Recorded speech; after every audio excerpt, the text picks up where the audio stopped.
Mondstadt has so many windmills, doesn't it? Well, the city is built above water, so it probably relies on the windmills to draw the water upwards. That's correct! The winds blow through Mondstadt all year, so this supply of water is very stable. Also, the windmills are what they call visible winds, and wind chimes are called the audible winds. Paimon guesses they can be thought of as mascots and prayers to the animal Archon for protection.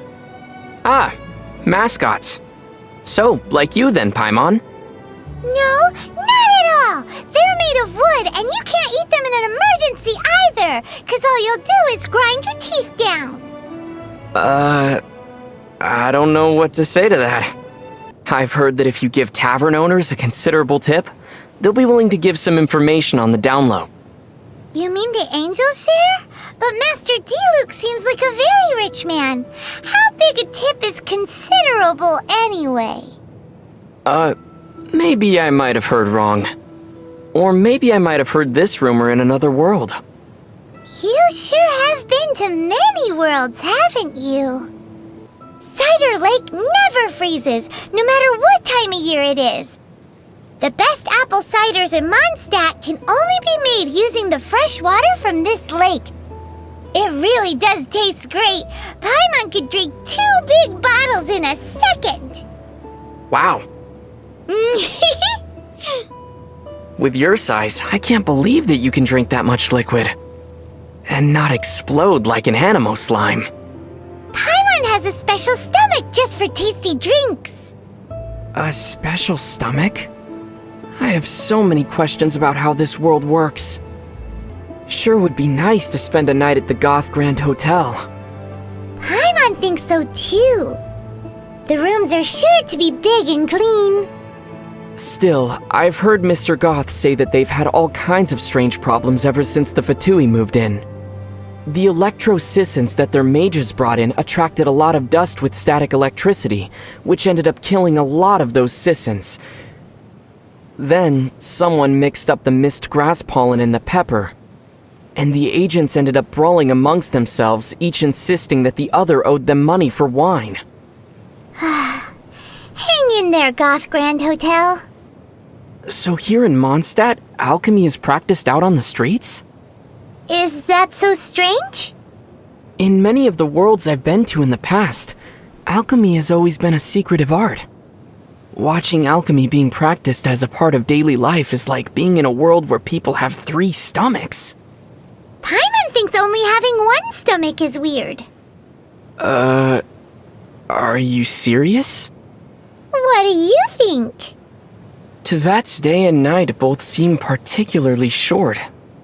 The skies here are full of stars, but they aren't the same as the ones seen from my home. I wonder if the fates of people from Tevat are also related to their constellations. Oh? Do you know how to read the stars too? That's amazing! Not a lot of people outside Sumeru can do it. Paimon's curious. Come on, do a reading for me, quick! The night sky pictured on Paimon's cape flows with the light of many stars, and also of the deep ocean. The movement of these stars tells me that, in say 7 days from now... In 7 days what? Something good or something bad might occur. Right. Your theory sounds as rock solid as a geo-slime. And about as brainy, too. If you want to adventure together with Benny's adventure team, you have to come prepared.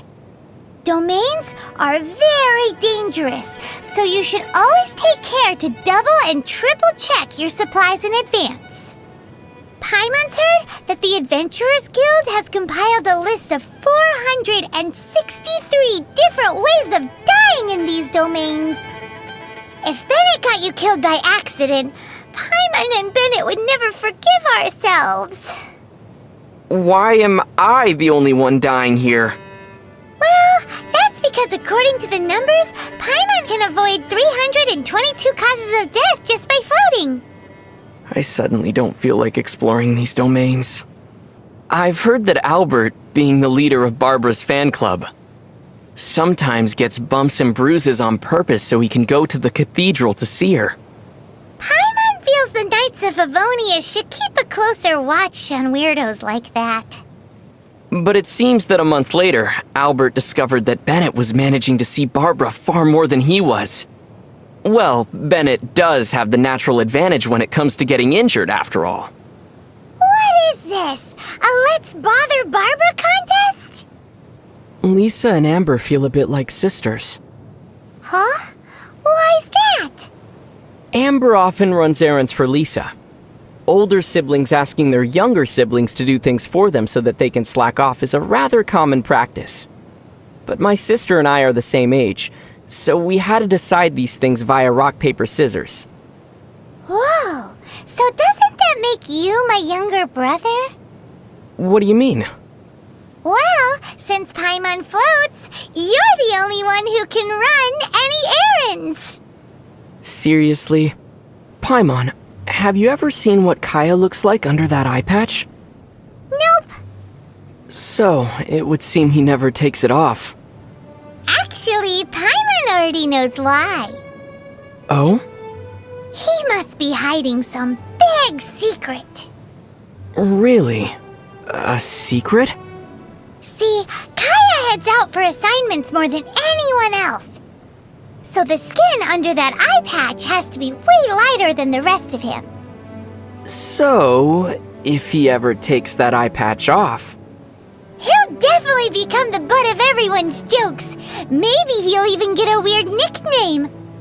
Like, say, Pasty Eye. Guess he didn't need to take it off to get a weird nickname.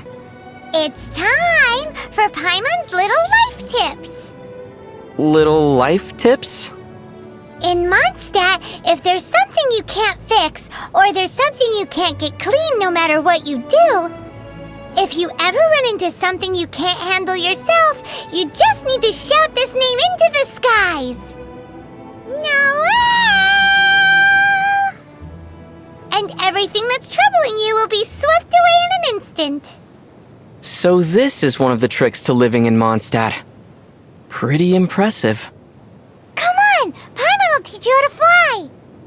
3, 2, 1! Ah, Paimon's gone.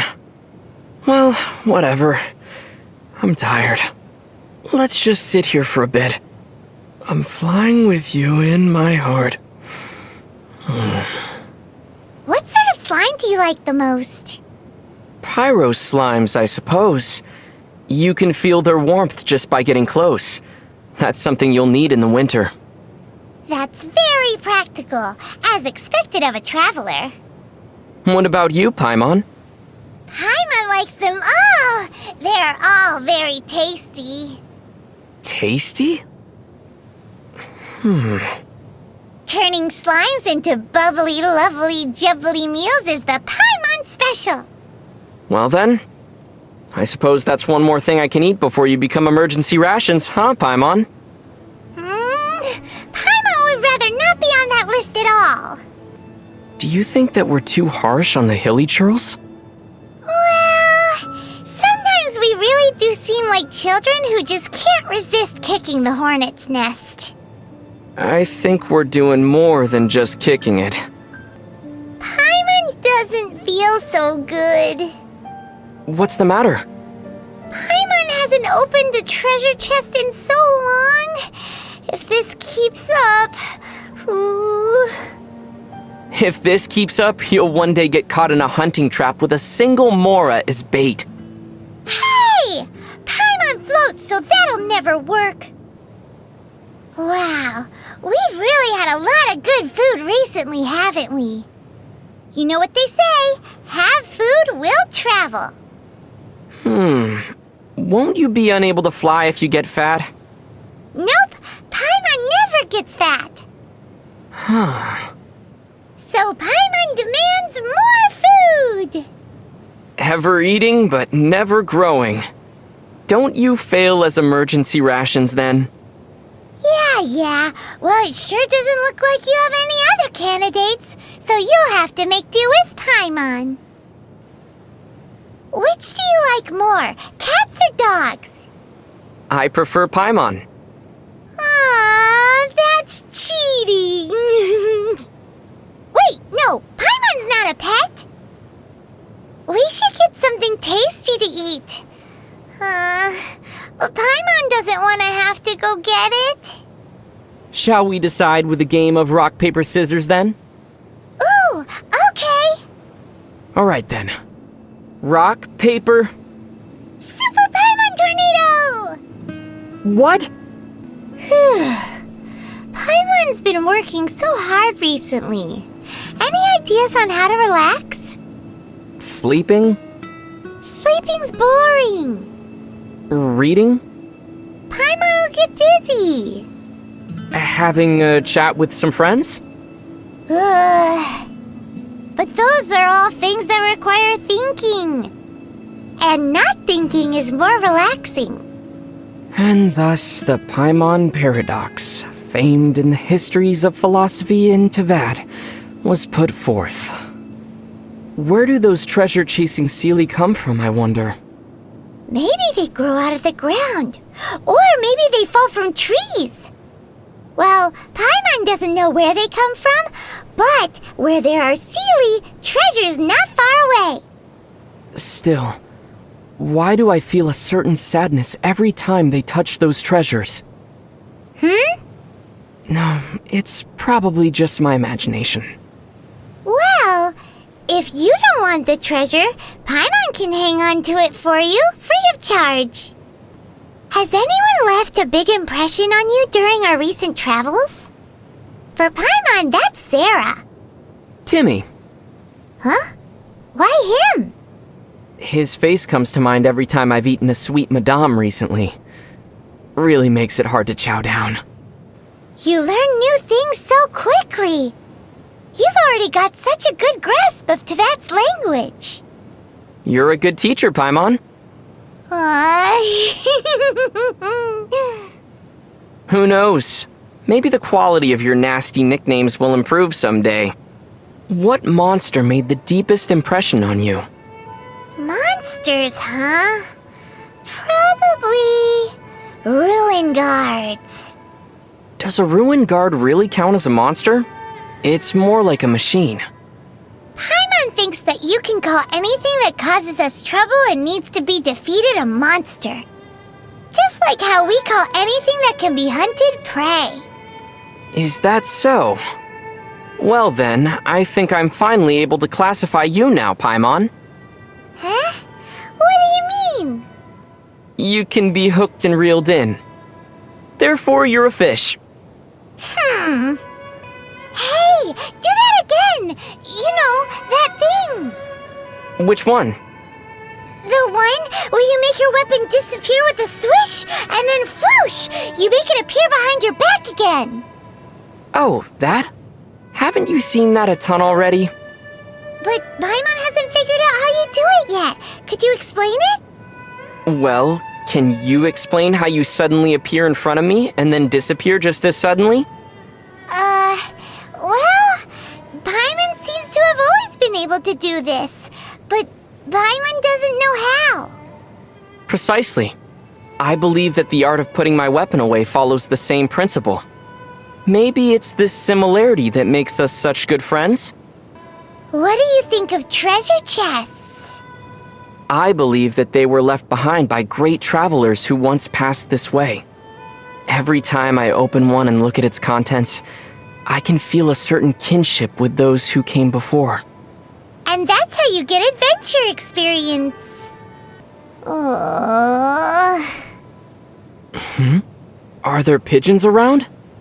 No, Paimon's just hungry. What Paimon needs right now is a traveler who can whip up some delicious sticky honey roast. So, who's gonna be the lucky traveler?